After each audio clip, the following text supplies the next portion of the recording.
We started November the 5th and we were supposed to be done December 15th and we finished on March the 2nd, 2.5 months late. I think Ben and I both quit at some point in the recording.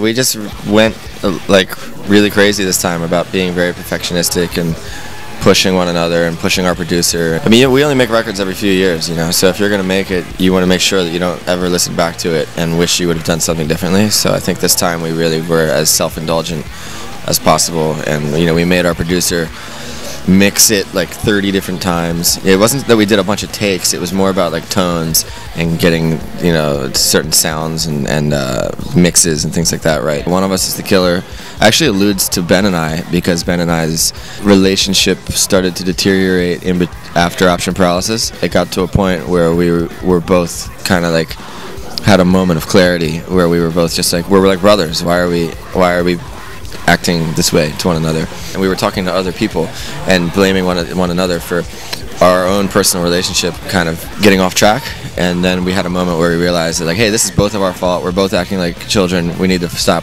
And instantly it was, you know, when we had that realization, it was better. A lot of the song titles on the record are referencing that, you know. One of us is the killer, Understanding Decay, Paranoia Shields, Nothing's Funny, The Threat Posed by Nuclear Weapons. Those are all referencing Ben and I's relationship. Well, the lyrics have nothing to do with the titles, so I wrote all the titles at once in like 1 minute before I had any lyrics. People have been paying attention to us for a long time, then they should just expect a Dillinger Escape Plan album. I don't know. It's really hard to talk about yourself and tell people that kind of stuff. You know, when people know what we do, people know what we sound like. When the record comes out, they'll find out what we did.